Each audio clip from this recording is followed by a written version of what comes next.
नमस्ते जी। 35वीं श्रव्य कणिका दयानंद दिवाकर, लेखक श्री आदित्य मुनि जी, वानप्रस्थ। हम महर्षि दयानंद जी के योग साधना प्रशिक्षण के स्वामी ज्वालानंद पुरी जी के द्वारा अंतरंग साधना, धारणा, ध्यान, समाधि के विषय में आपको गत श्रव्य कणिका में सुना रहे थे। अब तृतीय अंग है समाधि।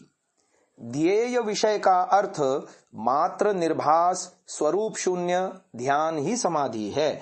जप, धारणा, ध्यान, समाधि एक ही हैं। अविरत जप करते करते जप के गाढ़ और गंभीर होने से धारणा होती है। अविरत धारणा का अभ्यास करते करते और धारणा के गाढ़ और गंभीर होने से ध्यान होता है। अविरत ध्यान का अभ्यास करते करते ध्यान के गाढ़ और गंभीर होने से समाधि होती है। धारणा में मैं ध्याता, मेरा ध्यान और मेरे ध्येय इष्ट देव, ये तीनों रहते हैं। ध्यान में मैं ध्याता और मेरे ध्येय ये दोनों रहते हैं। समाधि में मैं ध्याता यह भी नहीं रहता, केवल ध्येय ही रहता है। समाधि में अस्तित्व लीन हो जाता है, ध्येय में अस्तित्व लय को प्राप्त होता है, तब ध्येय विषय मात्र ही निर्भास होता है। ध्यान ध्येय अलग नहीं रहता, एक हो जाता है। यह चित्त की सर्वोत्कृष्ट स्थिर अवस्था है। समाधि के बिना आत्म साक्षात्कार भी नहीं होता है। तदेव अर्थमात्र निर्भासम स्वरूप शून्यमिव समाधि ही। योग दर्शन विभूतिपाद का तीसरा सूत्र। जैसे अग्नि के बीच में लोहा भी अग्नि रूप हो जाता है, उसी प्रकार परमेश्वर के ज्ञान में प्रकाशमय होके अपने शरीर को भी भूले हुए के समान जान के आत्मा को परमेश्वर के प्रकाश स्वरूप आनंद और ज्ञान से परिपूर्ण करने को समाधि कहते हैं। ध्यान और समाधि में इतना ही भेद है कि ध्यान में तो ध्यान करने वाला जिस मन से जिस चीज का ध्यान करता है वे तीनों विद्यमान रहते हैं, परंतु समाधि में केवल परमेश्वर ही के आनंद स्वरूप ज्ञान में आत्मा मग्न हो जाता है। वहां तीनों का भेदभाव नहीं रहता। जैसे मनुष्य जल में डुबकी मार के थोड़ा समय भीतर ही रुका रहता है, वैसे ही जीवात्मा परमेश्वर के बीच में मग्न होके फिर बाहर को आ जाता है। ऋग्वेदादि भाष्य भूमिका उपासना विषय। आगे बात आती है संयम के स्वरूप की। एक ही विषय पर धारणा, ध्यान और समाधि एक के बाद दूसरा अव्याहत गति से लगातार संपन्न होने से उसको राजयोग की भाषा में संयम कहा जाता है। संयम बोलने से धारणा, ध्यान और समाधि एक के बाद दूसरा निरंतर संपन्न होता है, यह समझना चाहिए। त्रयमेकत्र संयमः। योग दर्शन 3-4। जिस देश में धारणा की जाए उसी में ध्यान और उसी में समाधि, अर्थात ध्यान करने के योग्य परमेश्वर में मग्न हो जाने को संयम कहते हैं। जो एक ही काल में तीनों का मेल होना है, अर्थात धारणा से संयुक्त ध्यान और ध्यान से संयुक्त समाधि होती है, उनमें बहुत सूक्ष्म काल का भेद रहता है, परंतु जब समाधि होती है तब आनंद के बीच में तीनों का फल एक ही हो जाता है। ऋग्वेदादि भाष्य भूमिका उपासना विषय। आगे संयम साधन से प्रज्ञालोक लाभ की प्राप्ति का विषय दे रहे हैं। संयम परिपक्व होने से प्रज्ञालोक अर्थात प्रज्ञा के आलोक का लाभ होता है। तज्जयात प्रज्ञालोक। योग दर्शन 3-5। प्रज्ञालोक अर्थात प्रज्ञा का आलोक अर्थात समाधि जात प्रज्ञा का आलोक है। यह आलोक प्रकाशित होने से लौकिक ज्ञान व शक्ति लाभ होते हैं।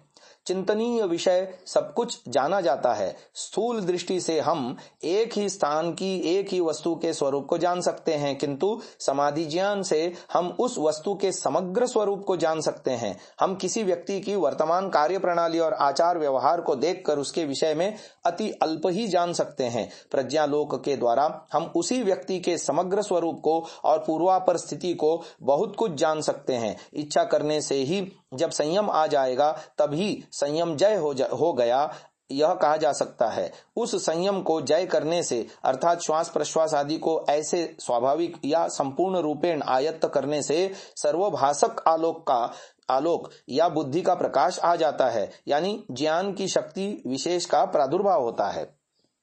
संयम, उसका जय और उससे प्रज्ञा नामक ज्ञानालोक की प्राप्ति। इन तीनों बातों के अंदर बहुत कुछ गुप्त तथ्य विद्यमान हैं। इनके प्रकृत तथ्य और शिक्षा कौशल को केवल योगी लोग ही जान सकते हैं। प्राचीन योग भाषा के संयम शब्द को आजकल की भाषा में इच्छा शक्ति कह सकते हैं।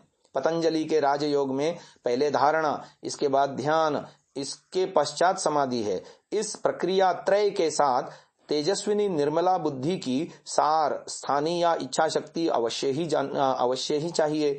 योगी शिक्षा द्वारा और अभ्यास से उन तीनों प्रक्रियाओं को जय कर लेते हैं। इसी का नाम स्वात्मीकरण है। संयम से स्वात्मीकरण क्या है? स्वाभाविक रूप से कार्य करने का नाम आयत्तीकरण या स्वात्मीकरण होता है। श्वास प्रश्वास जैसे स्वाभाविक और स्वात्मीकृत्य कार्य करने में क्लेश नहीं होता, ऐसे ही यदि संयम बिना क्लेश के संपन्न होता है तब जानना चाहिए कि समय सिद्धि हो गई है। एवं विध समय सिद्ध योगी या संकल्प या इच्छा प्रयोग अमोघ होता है। संयमात प्रज्ञालोकः, इस सूत्र भाव को देखकर यह नहीं समझना चाहिए कि संयम से केवल ज्ञान विकास ही होता है, दूसरा कुछ नहीं होता है।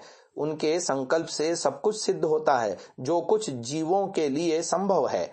ज्ञान शक्ति की वृद्धि होने से क्रिया शक्ति भी बढ़ जाती है। यह तो अव्यभिचारी नियम है। भूतजय, प्रकृति वशित्व, अणिमादि ऐश्वर्य संयम प्रभाव की अज्ञात शक्ति से साबित होते हैं। संयम के द्वारा इच्छाधिकार पूर्ण होता है। संयम के अंदर महाशक्ति छिपी हुई है। संयम साधन के समय योगी प्रथम स्थूल विषयों पर संयम प्रयोग करे, पीछे धीरे धीरे सूक्ष्म से सूक्ष्मतर विषयों पर संयम प्रयोग करे। स्थूल अवलंबन छोड़कर पहले ही सूक्ष्म अवलंबन नहीं लेना चाहिए। योग शास्त्रों में क्रमिक भूमियों के नाम सवितर्क, निर्वितर्क, सविचार और निर्विचार हैं। योगी संयम के द्वारा विविध ऐश्वर्य और अलौकिक क्षमता प्राप्त करते हैं।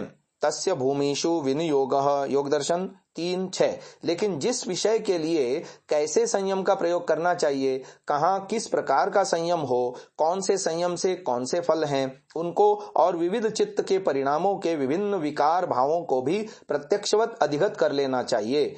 चित्त व्युत्थान अवस्था में, निरोध में और एकाग्रता में किस रूप से रहता है, इसके परिणाम और परिवर्तन किस प्रकार के होते हैं, यह सब कुछ निपुणता के साथ लक्ष्य करना चाहिए। निरोध काल की चित्तावस्था या चित्त परिणाम जानना बहुत ही जरूरी है। इन सूक्ष्म तत्वों की शिक्षा बहुत ही ध्यान से ग्रहण करनी चाहिए। अब श्रीमद् स्वामी शिवानंद गिरी का उपदेश आ रहा है। योग विद्या की शिक्षा के लिए एकाग्रता का प्रयोजन है। एकाग्रता सीखने से पहले चित्त को निर्मल बनाना चाहिए। मलिन चित्त योग विद्या शिक्षा के लायक नहीं है। सूक्ष्म वस्तु ग्रहण करने में मलिन चित्त असमर्थ होता है, स्थिर और समाहित नहीं होता है और विक्षिप्त होता रहता है। स्वच्छ शीशा अगर मलिन हो जाए तो उसमें दूरी वस्तु का प्रतिबिंब नहीं पड़ेगा। आकर्षण में सूक्ष्म चुंबक में भी मलिनता रहने से आकर्षण करने की क्षमता से वह वंचित हो जाता है। ठीक उसी तरह चित्त मलिन रहने से वह स्थिर रहने और सूक्ष्म तत्व के ग्रहण कराने में असमर्थ हो जाता है। रजह तमह गुणों से उत्पन्न ईर्ष्या और द्वेष आदि ही चित्त की मलिनताएं हैं। मलिनता उन्मार्जित न होने से चित्त प्रकाशमय और उज्जवल नहीं होता है। इसीलिए पहले चित्त को मलिनता से मुक्त करके तब समाधि के अभ्यास में प्रवृत्त होना चाहिए। चित्त को निर्मल करो। चित्त निर्मल होने से एकाग्र शक्ति की वृद्धि होगी। दूसरे का सुख देखकर सुखी हो जाओगे। ईर्ष्या मत करो, अर्थात मुदित साधना का अभ्यास करो। दूसरे के सुख में सुखी होने का अभ्यास करने से तुम्हारे चित्त से ईर्ष्या मल दूर होगा। जैसे तुम सर्वदा अपने दुखों का निवारण करना चाहते हो, ऐसे ही तुम दूसरों के दुखों को दूर करने की इच्छा करते रहो। दूसरे के दुख में दुखी होने की शिक्षा लेने से तुम्हारे अंदर विद्वेष मल नहीं रहेगा। दूसरे के प्रति अपकार करने की इच्छा भी तुम्हारे अंदर नहीं रहेगी। अपने पुण्य में या अपने शुभानुष्ठान में जैसे हर्षयुक्त होते हो, वैसे ही दूसरे के शुभ अनुष्ठान में हर्षयुक्त हो जाओ। दूसरे के पुण्य में और शुभानुष्ठान में हर्षयुक्त होने से तुम्हारा मन असूया मल से नष्ट हो जाएगा। दूसरे के पाप देखकर उसके प्रति द्वेष मत करो। पाप के प्रति पाप के प्रति द्वेष करो, घृणा को पाप के प्रति रखो, पापी के प्रति नहीं। सर्वतो रूप से उदासीन रहो, तब तुम्हारे चित्त से अमर्ष मल दूर हो जाएगा। सुखी के प्रति मैत्री, दुखी के प्रति करुणा, पुण्यवान के प्रति मुदिता या प्रेम और पापी के प्रति उपेक्षा या औदासीन्य रखो। हरेक राजस और तामस वृत्ति के विरोध सात्विक वृत्तियों का उदय होगा। इस रूप से तुम्हारा चित्त धीरे धीरे निर्मल हो जाएगा और अच्छी तरह एकाग्र शक्ति संपन्न हो जाओगे। आज की इस चर्चा को यहीं विराम देते हैं, आगे कल की श्रव्य कणिका में सुनेंगे। ओम।